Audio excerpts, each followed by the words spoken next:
Hello friends, welcome back to my channel Karthik Telugu news. Friends, ఇవాళ తెలుగు రాష్ట్రాల్లో వాతావరణానికి సంబంధించి ఒక ఇంపార్టెంట్ అప్డేట్ న్యూస్ అయితే రావడం జరిగింది. దీని గురించి మరిన్ని విషయాలు ఈ వీడియోలో తెలుసుకుందాం. ఏపీ తెలంగాణలో రికార్డు బ్రేక్ హీట్. తెలుగు రాష్ట్రాల్లో సూర్యుడు తన విశ్వరూపాన్ని చూపిస్తున్నాడు. మే నెల వచ్చిందంటే చాలు ఎండలు మండుతాయనే తెలుసు, కానీ ఈ రేంజ్లో మాడు పగిలేలా ఎండలు ఉంటాయని ఎవరూ ఊహించలేదు. చాలా ప్రాంతాలు ప్రస్తుతం నిప్పుల కొలిమిలో మారిపోయాయి. ఆకాశం నుంచి నిప్పులు కురుస్తున్నాయా అన్నట్లుగా పరిస్థితి తయారైంది. ఆంధ్రప్రదేశ్, తెలంగాణలో బుధవారం నమోదైన ఉష్ణోగ్రతలు చూస్తే ఎవరికైనా మైండ్ బ్లాక్ అవ్వాల్సిందే. ఈ సీజన్లోనే అత్యంత దారుణమైన హీట్ వేవ్ ప్రస్తుతం నడుస్తోంది. ఆంధ్రప్రదేశ్ ఎండల తీవ్రత పీక్స్కు చేరింది. ఈ వేసవి సీజన్లోనే అత్యధికంగా పల్నాడు జిల్లా పిడుగురాళ్లలో ఏకంగా 47.6 డిగ్రీల ఉష్ణోగ్రత నమోదై రికార్డు సృష్టించింది. కేవలం పిడుగురాళ్లే కాదు, కృష్ణా జిల్లా కంకిపాడు, మార్కాపురం జిల్లా నందనమారెళ్లలో 46.1 డిగ్రీలు, పశ్చిమ గోదావరి జిల్లా తణుకులో 46 డిగ్రీలు రికార్డయ్యాయి. కోస్తా రాయలసీమ పరిధిలోని 11 జిల్లాల్లో పారద 45 డిగ్రీల మార్కును దాటేసింది. రాష్ట్ర వ్యాప్తంగా దాదాపు 204 మండలాల్లో 43 డిగ్రీలకు పైగా ఎండ దంచికొట్టింది. సముద్ర తీర ప్రాంతాల్లో కూడా సాధారణం కంటే 4 నుంచి 7 డిగ్రీల వరకు ఎక్కువ ఉష్ణోగ్రతలు నమోదయ్యాయి.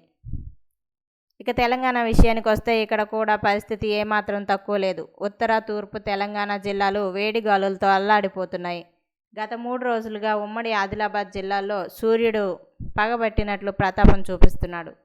రాష్ట్రంలోనే అత్యధికంగా బుధవారం నిర్మల్ జిల్లా దిలావర్పూర్లో 46.5 డిగ్రీల ఉష్ణోగ్రత నమోదైంది. హన్మకొండలో 46.4, మంచిర్యాల జిల్లా కోటపల్లిలో 46.3, జగిత్యాలలో 46.3, అలాగే ఆదిలాబాద్ జిల్లా జైనత్లో 46.2 డిగ్రీల చొప్పున టాప్ టెంపరేచర్స్ నమోదయ్యాయి.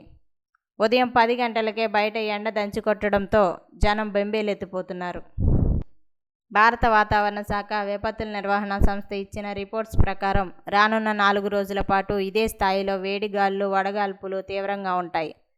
గురువారం ఒక్కరోజే ఏపీలోని 74 మండలాల్లో తీవ్ర వడగాల్పులు, 232 మండలాల్లో సాధారణ వడగాల్పులు వీచే ఛాన్స్ ఉంది. అలాగే అరేబియా సముద్రంలో ఏర్పడిన ఉపరితల ఆవర్తనం వల్ల అక్కడక్కడ ఈదురుగాలులతో కూడిన వర్షాలు పడే అవకాశం కూడా ఉందని అధికారులు చెబుతున్నారు. ఈ నెల 26 నాటికి నైరుతి రుతుపవనాలు కేరళను తాకే అవకాశం ఉండడంతో ఆ తర్వాతే ఎండల నుంచి కొంత ఉపశమనం లభించనుంది. ఇక ఎండల తీవ్రతపై ఏపీ ఆరోగ్య శాఖ మంత్రి సత్యకుమార్ ఉన్నతాధికారులతో అత్యవసర సమీక్ష నిర్వహించారు. ఉదయం 11 గంటల నుంచి సాయంత్రం 4 గంటల వరకు అత్యవసరమైతే తప్ప ఎవరూ ఇళ్ల నుంచి బయటకు రాకూడదని స్పష్టం చేశారు. వడదెబ్బ తగలకుండా తగిన జాగ్రత్తలు తీసుకోవాలని, అన్ని ప్రభుత్వ ఆసుపత్రుల్లో ఓఆర్ఎస్ ప్యాకెట్లు, అవసరమైన మందులను సిద్ధంగా ఉంచాలని ఆదేశించారు. సో ఫ్రెండ్స్, ఇది అప్డేట్ న్యూస్. మరిన్ని అప్డేట్స్ కోసం ఛానల్ సబ్స్క్రైబ్ చేసుకోండి ఫ్రెండ్స్. అలాగే పక్కన ఉన్న బెల్ ఐకాన్ క్లిక్ చేసి వీలైతే ఛానల్కు లైక్ అయితే చేయండి. Thank you friends. Thanks for watching this video.